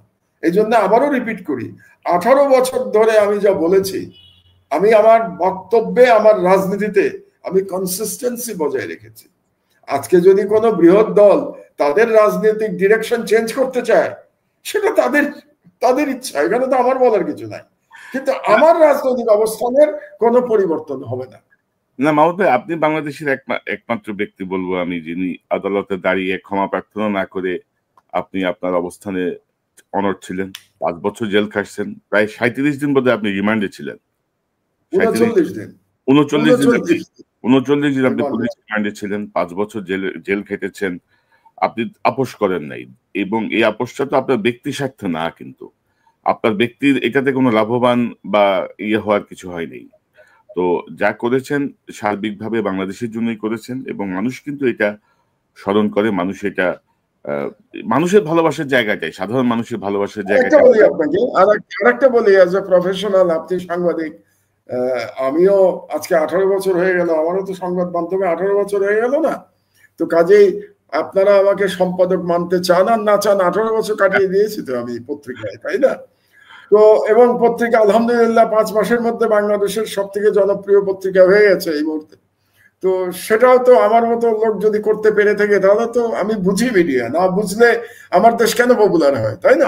বারে বারে পপুলার কেন হয় আমি দায়িত্ব নিলে আমার দেশ? তো আজকে আমার পত্রিকায়, আজকে যেহেতু শহীদ জিয়ার মৃত্যু দিবস, আপনি জানেন না, আজকে আমার পত্রিকায় 4 পাতা জুড়ে আমরা বিশেষ পত্র বের করেছি শহীদ জিয়া। কেন করেছি?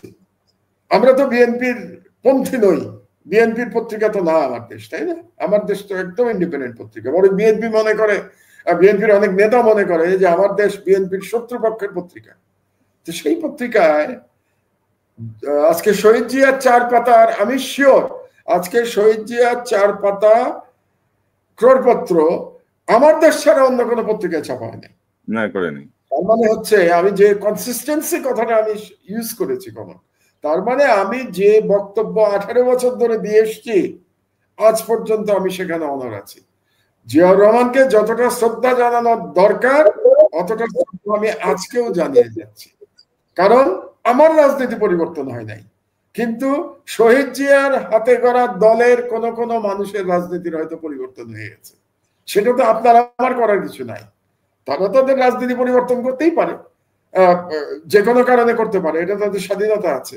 আমি কিন্তু আমার আদর্শ ধরে আছি, এবং আশা করি ইনশাআল্লাহ মৃত্যু পর্যন্ত এই আদর্শই ধরে থাকবো, যারাই আসুক না কেন ক্ষমতায়। তামাল ভাই, আমি আপনার সাথে একমত। আর আমার আরেকটা বিষয় যেটা মনে হয় যে 2001-এর একে তো বিএনপি সর্বশেষ ক্ষমতায় ছিল, 2001 আর 2025-এর মধ্যে যে যে মানুষের মনস্তাত্ত্বিক যে মানে যে পরিবর্তন বা প্রযুক্তির যে উন্নয়ন বা ডিজিটাল যেই মানে সমাজ এখন, এই জায়গাটা বোধহয় বিএনপির কোনো নেতা ধরতে পারছেন না আর কি। তারা এখনো এখন ধরছে কিছু না, আগে হয়তো পারে নাই, কিন্তু এখন খেয়াল করেন আপনি যে বিএনপি বুঝতে পারছে যে সোশ্যাল মিডিয়ার কত পাওয়ার। কারণ বেশ কিছুদিন ধরে আমি লক্ষ্য করছি, মাসখানেক ধরে একটা বিরাট গ্রুপ কিন্তু নেমেছে বিএনপির পক্ষে, যারা আগে বিএনপির পক্ষে ছিল না, যারা আগে বিএনপির সমালোচনা করতো, তারাই আজকাল কিন্তু সোশ্যাল মিডিয়াতে কন্টেন্টে বিএনপির সমর্থন করছে। তো তার মানে কি? তার মানে বিএনপি একটা অর্গানাইজড হয়েছে। It's good, I congratulate them যে তারা সোশ্যাল মিডিয়ার পাওয়ারটা বুঝতে পেরেছে, পেরে এতগুলো লোককে তারা মাঠে নামিয়েছে। এখন মাঠে নামিয়ে জনগণ তাদেরকে অ্যাকসেপ্ট করবে কিনা আমি জানি না, কিন্তু তারা পাওয়ারটা বুঝতে পেরেছে সোশ্যাল মিডিয়ার। আমি এটাই বলতে চাচ্ছি। যারা একসময় আওয়ামী ন্যারেটিভ প্রচার করছে, ফ্যাসিবাদের পক্ষে ছিল, তারা যদি এখন বিএনপি ন্যারেটিভ বা বিএনপির পক্ষে যায়, এটা আসলে জনগণ কতটুকু অ্যাকসেপ্ট করবে সেটাও বোধহয় বিএনপির ভাবা উচিত। ডক্টর মাহমুদুর রহমান, আপনাকে অসংখ্য ধন্যবাদ। আপনার কাছ থেকে অনেক কিছু শুনলাম।